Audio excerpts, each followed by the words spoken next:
Basilica of bone Jesus എന്ന ലോകപ്രശസ്തമായ ഒരു ചർച്ചിലേക്കാണ് ഇപ്പോൾ നമ്മൾ പോകുന്നത്.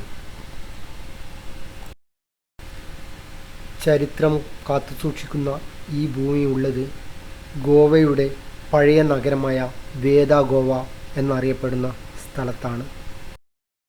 കടന്നു ചെല്ലുമ്പോൾ തന്നെ നമ്മൾക്ക് കാണാൻ പറ്റുന്നത് മനോഹരമായ ഒരു ഉദ്യാനമാണ്. ഒരുപാട് ആളുകൾ ഇവിടെ എന്നും സന്ദർശിക്കാറുണ്ട്. എൻ്റെ കൂട്ടുകാർ പിറകിൽ നിന്ന് വരുന്നുണ്ട്. അവരെക്കാളേറെ മുന്നിൽ ഞാൻ നടന്നത് ഈ വീഡിയോ പകർത്താൻ വേണ്ടി മാത്രമാണ്. ഇവിടെ നല്ല 2 തണൽ വൃക്ഷം നട്ടുപിടിപ്പിച്ചിട്ടുണ്ട്. അത്യാവശ്യം വലിയ വലിപ്പം തന്നെ ആ മരത്തിനുണ്ട്. അതിൻ്റെ കീഴിൽ തണൽ കൊള്ളുവാൻ വേണ്ടി കുറേ മനുഷ്യർ ഇരിക്കുന്നു. എല്ലാവരുടെയും മുഖത്ത് വലിയ ശാന്തത മാത്രം. വിശുദ്ധ ഫ്രാൻസിസ് സേവ്യൻ്റെ ശരീരം 100 കണക്കിന് വർഷങ്ങൾ കഴിഞ്ഞിട്ടും ഇന്നും ഇവിടെ സംരക്ഷിക്കപ്പെടുന്നു. അതൊരു അത്ഭുതം തന്നെയാണ്.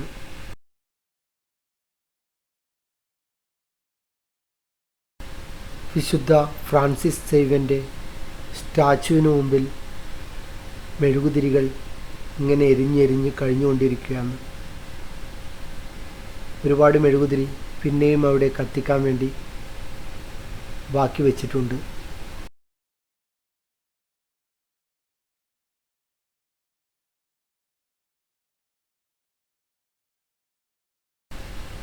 ആയിരത്തി 605 പൂർത്തിയായ ഈ പള്ളി പോർച്ചുഗീസ് കലാശൈലിയുടെ അത്ഭുതം തന്നെയാണ്. ഇതിൻ്റെ മതിലുകൾ, പടികൾ, വാതിലുകൾ, ഓരോ കല്ലും ഒരു കഥ തന്നെ പറയുന്നു.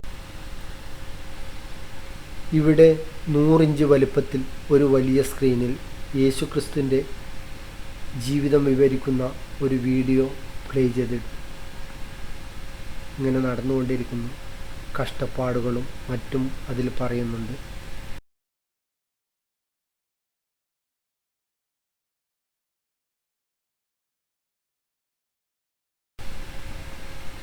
പള്ളിയുടെ മുന്നിൽ എല്ലാവരും ശാന്തമായി സെൽഫി എടുക്കുകയാണ്. ഇവിടെ കൂട്ടുകാരൊക്കെ എത്തിയിട്ടുമുണ്ട്.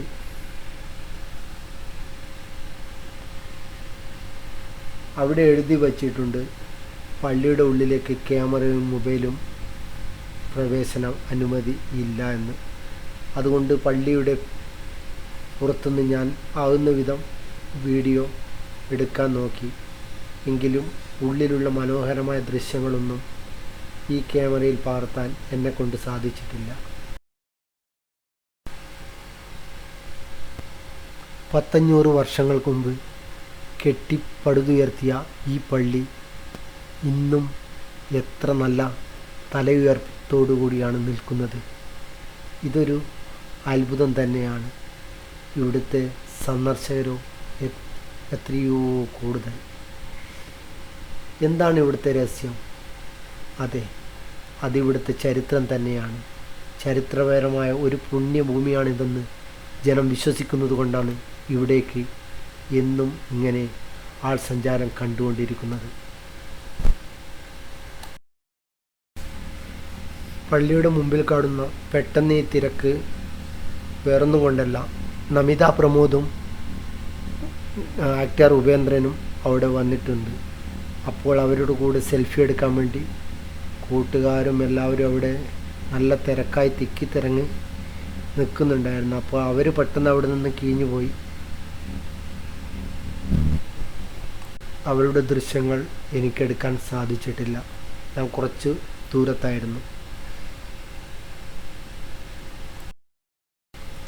അതിനിടയിൽ ഞാൻ പള്ളിയുടെ ഉള്ളിലൊക്കെ കയറി. ഉള്ളിലത്തെ വിശേഷങ്ങൾ പറയാമെന്ന് വെച്ചാൽ അവിടെ ആ ഭൗതിക ശരീരം നമുക്ക് ശരിക്കും കാണാൻ പറ്റില്ല. ഒരു ചില്ലിട്ട കൂട്ടിലാണ് ആ ഭൗതിക ശരീരം ഉള്ളത്. പിന്നെയെന്ന് പറഞ്ഞാൽ അത് 6-8 വർഷത്തിൽ ഒരു പ്രാവശ്യം പൊതുജനങ്ങൾക്ക് കാണാൻ വേണ്ടി പൊതു ദർശനത്തിന് വെക്കും എന്ന് കേട്ടിട്ടുണ്ട്. പക്ഷെ ഞാൻ കണ്ടിട്ടില്ല. പിന്നെ അത് ശരിക്കും കാണാൻ വേണ്ടിയിട്ട് ആ ഭൗതിക ശരീരത്തിൻ്റെ ഫോട്ടോ അടിയിൽ പ്രദർശിപ്പിക്കുന്നുണ്ടായിരുന്നു. കുറേ ലൈൻ നിന്നിട്ട് കുറേ ആൾ ലൈനായിട്ട് പോയിട്ടത് കാണണം. ഉള്ളിൽ പിന്നെ ഒരുപാട് ചരിത്ര ശേഷിപ്പുകളൊക്കെ കാണാൻ പറ്റുന്നുണ്ട്. അതൊക്കെ അവർ നമ്മളോട് ഇംഗ്ലീഷ് പറഞ്ഞു തരും. പിന്നെ അതിനുശേഷമാണ് ഞാൻ പുറത്തിറങ്ങിയിട്ട് ഈ വീഡിയോ ഒക്കെ പകർത്തുന്നത്.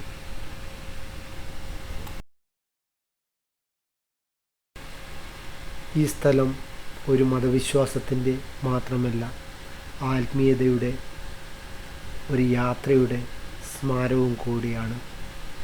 ഇവിടെ നിന്ന് പുറപ്പെടുമ്പോൾ എന്തോ മനസ്സിൽ ഒരുപാട് ചിന്തകളുണ്ടായിരുന്നു. ഒരുപാട് നൂറ്റാണ്ടുകൾക്ക് പിറകിലേക്ക് മനസ്സ് സഞ്ചരിച്ചിരുന്നു. നമ്മൾക്കൊന്നും കാണാൻ പറ്റാത്ത ഒരു അത്ഭുതകരമായ ഒരു കാലം.